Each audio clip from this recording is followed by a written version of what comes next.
పాకిస్తాన్ ప్రధానమంత్రికి, పాకిస్తాన్‌కి సంబంధించినటువంటి సైనిక చీఫ్‌కి క్రెడిట్ ఇస్తూ ట్రంప్ ఇప్పుడు కీలకమైనటువంటి వ్యాఖ్యలు చేసుకొచ్చారు. ఏంటయ్యా అంటే మళ్ళీ కాల్పుల విరమణ ఇంకొక 10 రోజులకి ఎక్స్టెండ్ చేస్తూ. ఆసిఫ్ మునీర్ మాట్లాడాడంట. అట్లాగే ఇంకో పక్కన షాబాజ్ షరీఫ్ మాట్లాడారు. వీళ్ళిద్దరూ కూడా కొంత గడువు కోరారు.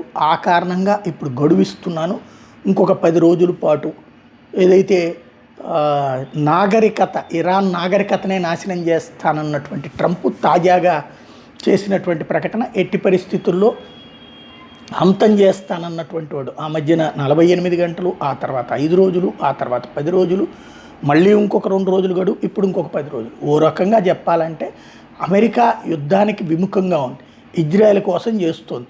హార్ముజ్ జలసంధిని వదిలేస్తే అమెరికా కూడా వదిలేసి వెళ్ళిపోతుంది, ఇక చాలు యుద్ధం నాకు అనేసి. కానీ హార్ముజ్ జలసంధిని వదిలిపెట్టడానికి ఇరాన్ సిద్ధంగా లేదు. ఎందుకంటే ఇక ప్రపంచపు జుట్టు దాని చేతిలోకి వచ్చిందన్నటువంటి ధైర్యం.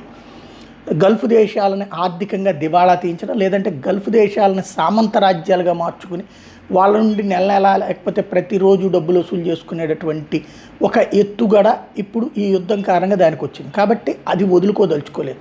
అలా వదులుకోకపోతే అమెరికా ఓటమవుతుంది, అలాగని వదులుకుంటే ఇరాన్ ఓటమవుతుంది. కాబట్టి ఇద్దరి మధ్యన ఇంకొకసారి చర్చల కోసం అని చెప్పేసి గ్యాప్ ఇస్తున్నామన్నటువంటి విషయాన్ని ప్రకటించారు. అలాగని యుద్ధం ఆగదు, దాడులు జరుగుతూనే ఉంటాయి, ప్రతి దాడులు జరుగుతూనే ఉంటాయి. కాకపోతే పవర్ సెంటర్స్ మీద నిన్న కనుక ఇరాన్ అధ్యక్షుడు పిలిపించినట్టు వాళ్ళకి సంబంధించినటువంటి పవర్ సెంటర్స్ చుట్టూ జనాల్ని పడుకోమన్నాడు కదా, అట్లాంటి యాక్టివిటీ, ఈవెన్ మేబీ అట్లా జనం పడుకుని ఉంటారు మానవహారాలు లాంటి, అట్లాగే సాధారణ ప్రజలు చంపడానికి కూడా ఇష్టం లేక కూడా జరిగి ఉండొచ్చు.